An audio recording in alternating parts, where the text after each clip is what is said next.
Hello, and welcome to our mental health series here at Living Waters Lutheran Church. I'm Pastor Zach. My pronouns are he, him. We are hearing from Alyssa Crawley this month from Turning Point Inc., which is our county's domestic violence agency and shelter. I think Alyssa might have the record for the most appearances in our series, so I know that she's a fan favorite. She would get requested for her to come back every year. And as February is Teen Violence, Dating Violence Awareness Month, we wanted to bring her back for this presentation because she always has such great information for us. And it's great because she gives us updated information that we can use to help others right now. As always, if you need help, if you need the services of Turning Point, please let us know. We're happy to refer, happy to reach out, happy to help you in any way that we can. Without further ado, I'm going to turn it over to Alyssa. Hi, my name is Alyssa Crowley, and I'm the Director of Outreach and Community Engagement at Turning Point Domestic Violence Agency. I am lucky enough to come out again this year to present to Living Waters on this important topic of February being Teen Dating Violence Awareness Month. Please take time with this video and give yourself time to reflect and connect, and know that our resources are always out there if you need to talk. So as we jump into this topic, I want to make sure that you are taking time for yourself because a discussion on domestic violence can be difficult. So let's remember that this topic can be emotionally challenging, and let's approach it with empathy and care for ourselves and for others. So what is Turning Point? Turning Point was founded in 1981, and it is the only comprehensive domestic violence agency in McHenry County. I'll go over our services towards the end of the presentation, but we are proud to be serving our community for 44 years this May. So a few statistics for you. 1 in 3 teens in the United States is a survivor of some form of domestic violence or dating abuse from a partner. About 1 in 5 women and 1 in 7 men who experience anything around sexual assault, physical violence, or stalking have some form of that happen between the ages of 11 and 17. Many before the age of 18 are going to have their first experience. Almost 1 in 10 teens report having a partner tamper with their social media accounts, which is one of the most frequent forms of harassment that we're seeing or abuse to teens. And approximately 30 to 40% of children exposed to domestic violence are going to start to show or exhibit that behavior in their own relationship. So what is domestic violence? It's also known as intimate partner violence or dating violence. They all have the same definition, which is the willful intimidation and abusive behavior part of a pattern of power and control from one intimate partner against another. Domestic violence is intentional. It's a repeat pattern of behaviors. They're going to employ multiple tactics for the purpose of gaining power and control over the survivor. It intentionally destroys someone's self-esteem and self-worth. It's not caused by substance misuse or anger, which means a lot of times people think that, well, my partner only harms me when they're using drugs or alcohol, and maybe it is worse or it's escalating during those times. But if your partner can go out all night with their friends and not have any issues, but then the minute they get behind closed doors or in the car with you, they're causing harm or causing abuse, it is a choice they are making. It's passed down through generations. So as I mentioned on the last slide, many people that witness or experience these growing up start to show those behaviors in their own relationships, thinking it's the norm, thinking it's okay, or how relationships should be. It's also rooted in the issues of social justice and gender inequality, meaning that anybody can be affected by domestic violence or teen dating violence, but we do see that because of the structures that are in play, that women are affected at a higher rate. But as I just mentioned, it also does not discriminate. So anybody can be a perpetrator or survivor of domestic or dating violence. There are also a lot of different types of abuse. And so typically we really think of that stereotypical view that we see on TV of a woman maybe harmed or with a black eye or physically harmed. And yes, it is definitely part of it, but there's a lot of different layers and a lot of different pieces we see with the type. So physically, we're going to see anything that's going to cause bodily harm, as we already said, with hitting, punching, hurting.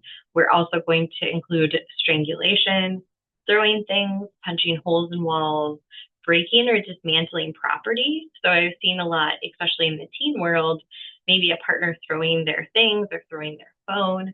We also are going to include reckless driving into this. So, for instance, if my partner is mad at me and they're driving all over the road, they're swerving, they're yelling, they're screaming, the harm that can be caused from that is going to be physical harm. So, we're going to put it in that category. Verbal and mental go hand in hand a little bit as well. And as you'll notice, most of these do kind of relate to each other. So verbal abuse is going to be name calling. I like to use the word belittling, making someone feel small, less than. And mental abuse is going to be that gaslighting, that manipulation. The term gaslight is one of those that has been around for so long, since the early 1900s. And so this term is something that we see a lot of people feeling like they're going crazy, their partner really tricking them and making them convinced that it is their fault or that they do deserve the harm they're being given. Now, this one is tricky. People don't always think financial abuse is happening in teen dating violence. A lot of the times people are thinking, well, how can that happen? You know, if you're not sharing bank accounts or houses, but it might be that you expect your partner to pay for everything. Maybe you expect your partner to not go to work or skip work. Maybe you're showing up at your partner's work and being disruptive or causing them harm to losing their job. So some of those things can be part of the financial. Of course, we'll still be using people for money, but it might just be a little different because of the fact that they don't necessarily have shared bank accounts.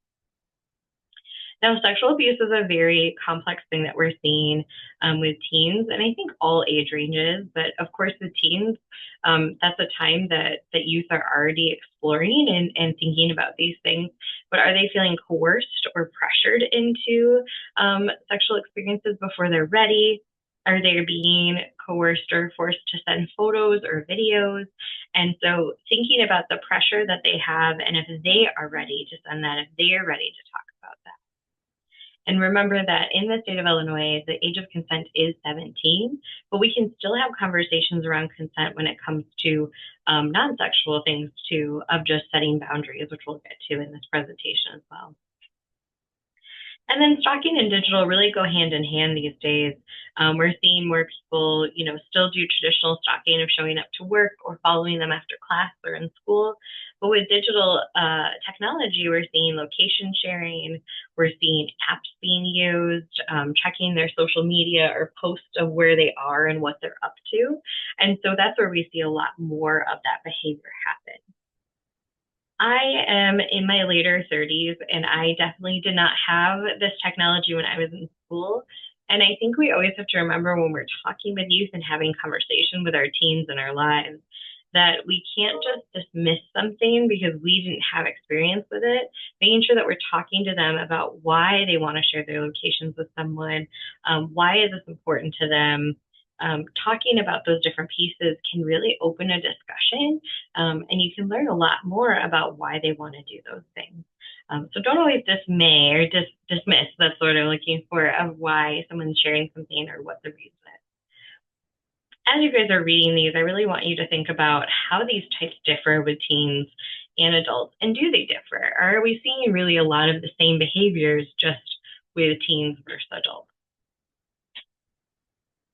I already kind of highlighted this a little bit, but what is consent? Consent means giving someone a choice about a touch or action and respecting their answer. So especially when we're talking about sexual abuse, but all of these types of abuse, are we accepting when our partner is saying that we don't want to do something or we don't want to go somewhere? Or are we forcing, pressuring, or as I use that word a few times, coercing someone into this? What's coercing is going to be when we're forcing or pressuring someone. It's really easy to remember what consent is when we think about the consent fries. You can Google consent fries and literally print off a flyer to put up so you can kind of remember these different categories. But anytime we're giving consent, it should be freely given, reversible, informed, enthusiastic, and specific. So freely given is going to be that all partners have the freedom to say yes or no. There's no pressure, force, or manipulation. It's reversible, so anybody can change their mind at any time, even if they're in the middle of an act or a sexual act. It's informed, so all partners need to know exactly what they're consenting to every single time. So this one would also include if my partner has been with other people before, if they've been tested for STIs or STDs, what we're going to be using for protection. That would all be under that informed piece. It should be enthusiastic. You should both want to do it. You should both be excited to be engaging in the act. And then specific. So if I ask my partner to hold hands that does it yesterday, it doesn't mean that they necessarily want to hold hands today. So really having those discussions and those conversations. Some other things that we've just been bringing parents and adults aware of, and youth, is that there are some things that are happening with digital sexual abuse where that overlap of those two types of abuse. We're seeing non-consensual distribution of images, so sharing photos or videos that were supposed to be private or just kept in the relationship. We're seeing sextortion, which is using extortion to expose somebody, maybe with photos or videos or text or chat, pretending to be someone you're not, and then threatening to expose those things if they don't share. In a relationship, it could look like you have photos or videos of them, and you say, if you're going to break up with me, I'm going to share this with other people. And then we're seeing more and more deep fakes, AI, synthetic image-based sexual abuse. So putting someone's photo or face on another body of a sexually explicit image. And unfortunately, right now, there's not a lot of laws and regulations around this. So it's been something that kind of came up very quickly, and we're seeing how to react to it now. There's a lot of different trainings and articles out there that I really recommend taking a look at for all of these different pieces of just how to talk to your teen about protecting them digitally, especially with everything that's out there right now. Some trends that we continue to see in teen dating violence is with teens especially isolating them from their friends or family, using social status. So for instance, maybe you're a popular kid and you're dating someone who's not popular, so it's using kind of that power that you have over them. Always with teens, we're going to remember that their brains are not going to fully develop into their early to mid 20s. And so they're going to have mood swings and explosive anger and emotions. But when does that change from those, big feelings to actually becoming abusive? And we have to be really mindful of when that happens. We see a lot of possessiveness. So I've had, and you can see that in the next example as well, I've dealt with a few clients who have told me that are teens that they can only wear certain things. They can only talk to certain people. They're not allowed to post certain things online or be friends with certain people online. A lot of possessiveness over the relationship. If we're talking about anyone from our LGBTQIA plus community, we might see them being threatened to be outed or exposed or talked about when they're not ready to be out. And then, as I mentioned a few times already, youth and teens especially being forced or pressured to have anything to do with sexual acts or photos or videos before they're ready. Whenever I'm talking about teen dating violence, I think it's important to acknowledge the fact that we are talking about abusive relationships. But there is a spectrum of where relationships fall. There's a fantastic quiz on loveisrespect.org. You can see the link there on your screen. And relationships can scale from healthy, unhealthy, abusive. You might consider that unhealthy, like that toxic area. Sometimes there's just two people that just shouldn't be together, that the relationship's just not really working. There's distrust, maybe dishonesty, like someone's kind of trying to take control. Maybe they're only spending time together. We're in that healthy relationship. We're always going to be looking for communication, respect, trust, honesty, equality. Now, when we get into that abusive category, it's when someone's using that power and control over someone else. So they're really trying to act like they have that power and control. It is not equal. There's a power imbalance within that relationship. And that's when we start to go into that abusive category. Anytime we are talking about a relationship, it's so important for us to talk about boundaries, because this is a huge way we can improve all relationships in our lives, healthy, unhealthy, or abusive. So with boundaries, it is a personal rule that you set for yourself for other people to follow and ensure that you feel safe and respected. There can be a lot of different forms of boundaries: physical, emotional, digital, or sexual. They change as we get older. They can stay the same. They change with different people. People we're closer to, we might be comfortable hugging, where people we're not as close to, we might not be. It also is influenced by family and media and other past experiences that we've had. When we set a boundary, it's really important for us to think about what boundaries we want to set.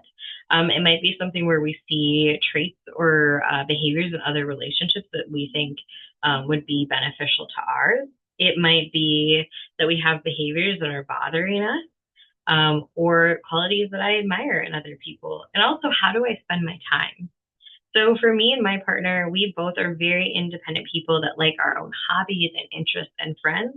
So we make sure to make time for ourselves and boundaries for ourselves to be in those other hobbies and things that we do separately. And so that was something that was really important to both of us when we were getting into our relationship to keep and have. We want to make sure to use I statements and not you statements. So not you're so annoying and I don't want to be around you, but I need time to connect with myself. I need alone time. I need alone time to recharge and reconnect. And be clear with your requests when you're talking to your partners or your friends. And when we enforce boundaries, we need to be clear. We need to let somebody know if they've crossed one of our boundaries. And there can be consequences when someone does cross your boundary, but it is a consequence that you'll never talk to them again. It might not always be that far right away. So know that if you have a consequence, that you're going to follow through with that consequence. Here's some more examples of boundaries. I think this is a great discussion for you guys to have on the other side of the screen there of, where are boundaries that you would like to set, boundaries you've already set. I've worked on a lot of boundaries with my friends and family and partner over the last couple of years, especially when the pandemic hit, of making sure that I had boundaries that made me feel safe and comfortable. And so figuring out what those are for you might take time. I realized during the pandemic, I'm not really a big hugger anymore, where I always thought I was because I was required to hug people growing up. So I now set that boundary of saying, I'm not a big hugger, but I love a high five or a handshake. And making sure that I'm letting people know that so that they aren't feeling uncomfortable. We're both comfortable in that situation. So some long-term effects of teen dating violence is that youth in relationships like this are going to have higher risk for substance misuse, eating disorders, even risky sexual behaviors or further domestic violence. Being physically or sexually abused makes teen girls 6 times more likely to become pregnant and twice as likely to get an STI or be exposed to one.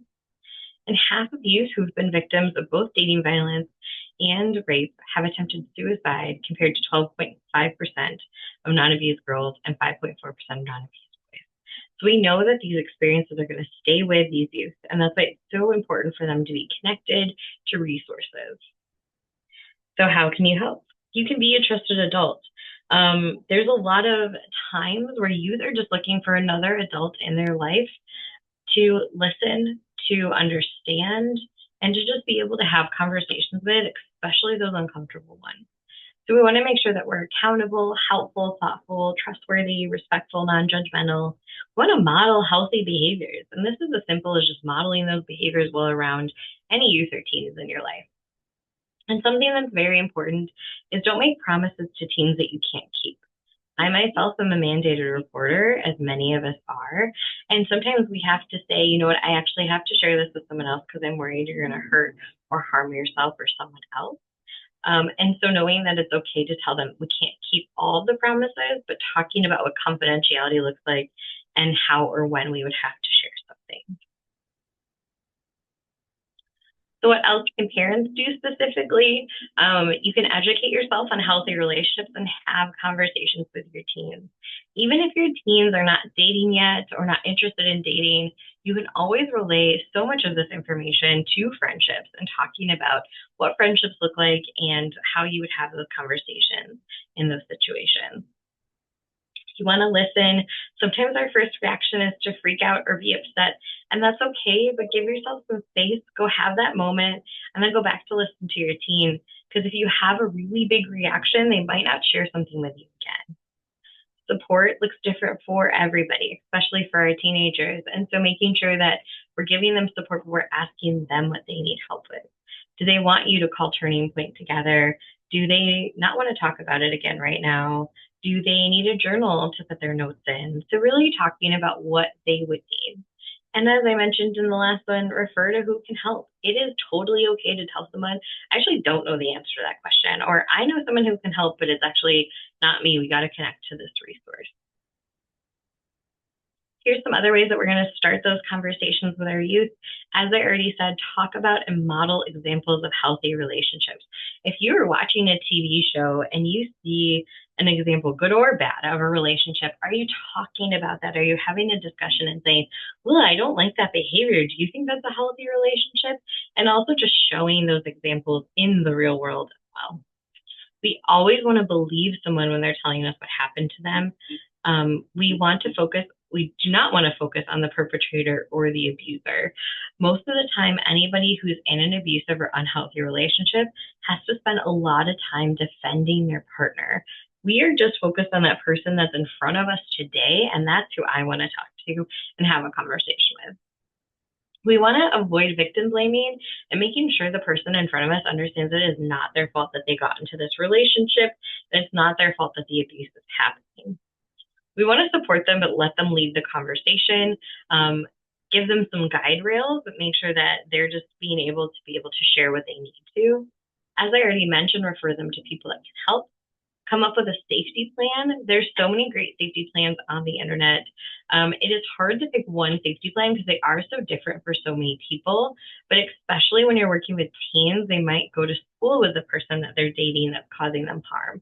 So talking about the steps, talking about the resources, talking about their online safety plans, so how they're going to unfollow and block that person, and that their friends are going to unfollow and block that person as well.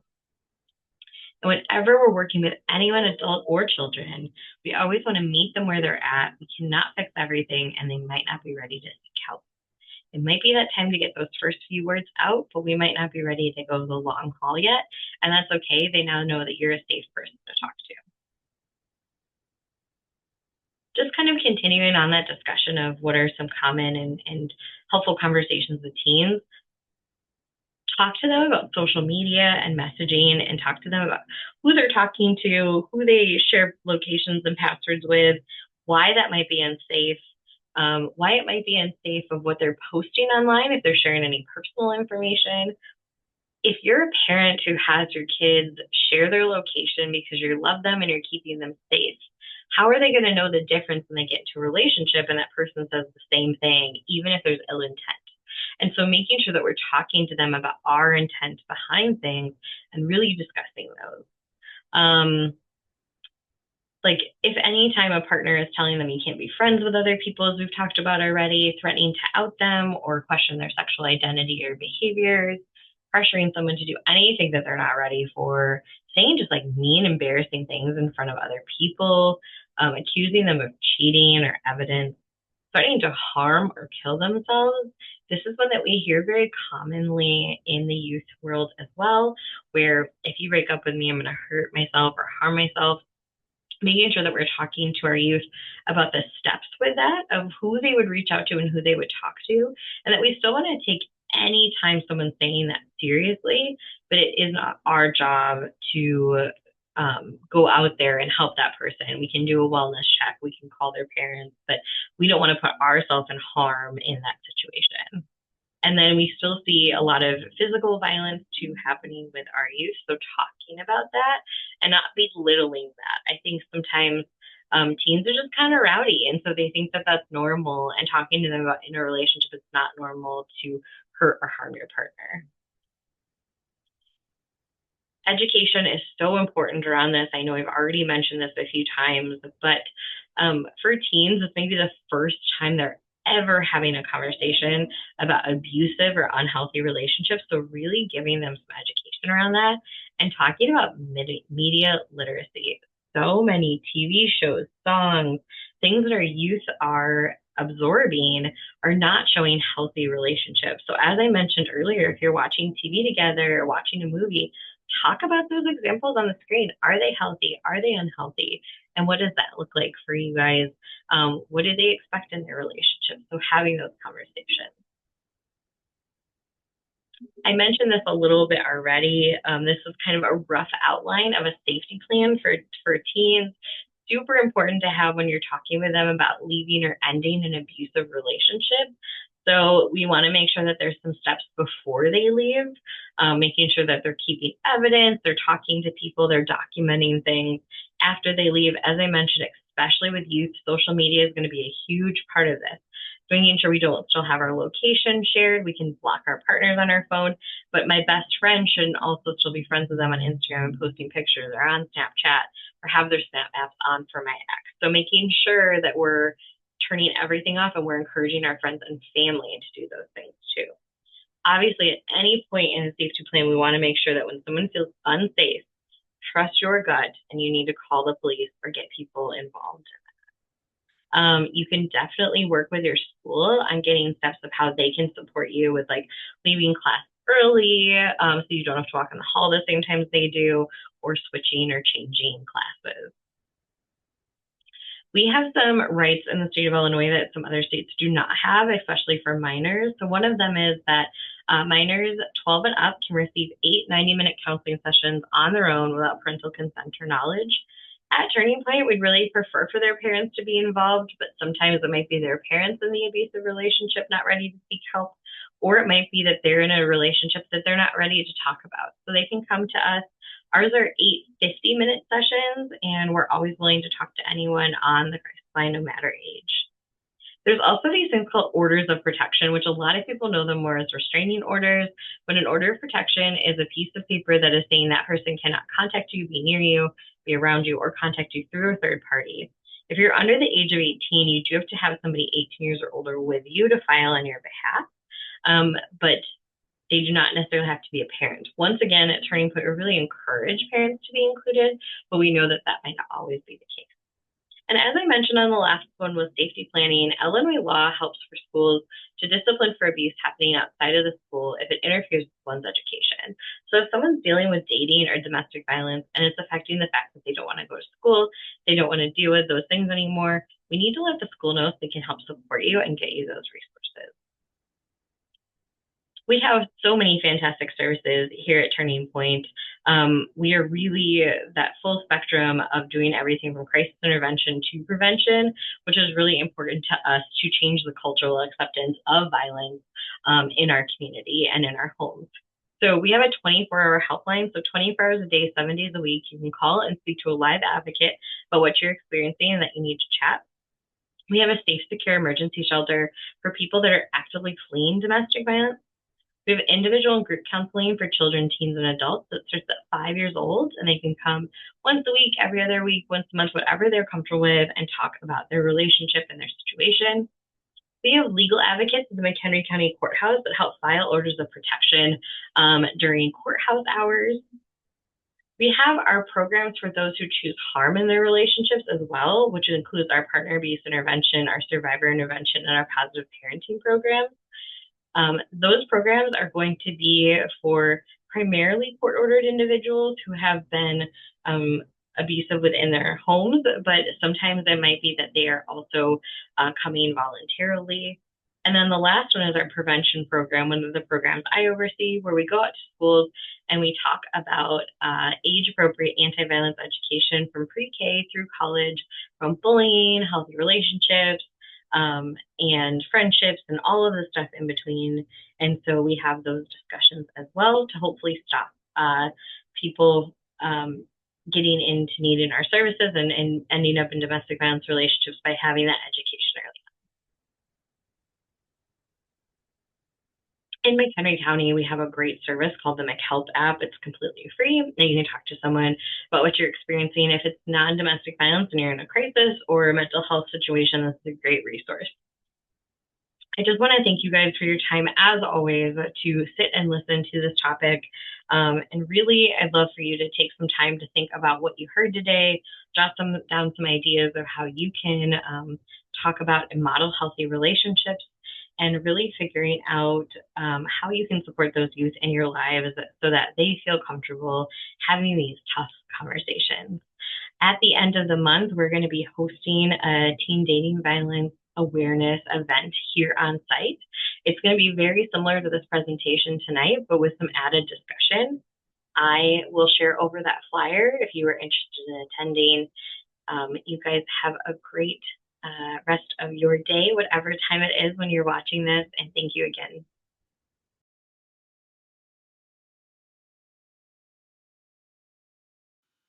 Thank you, Alyssa, and thank you to everyone at Turning Point for the work that you do that helps so many in our community.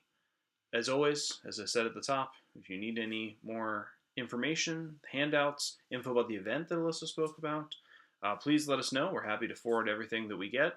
As well, again, if you need help, if you need support, there's, as she mentioned, support groups and plenty of resources here in the county with Turning Point and any kind of mental health or help. We are happy to refer here at Living Waters. We are going to close this time, as always, as people faith in prayer. Uh, we have a bunch of more presenters scheduled in the future.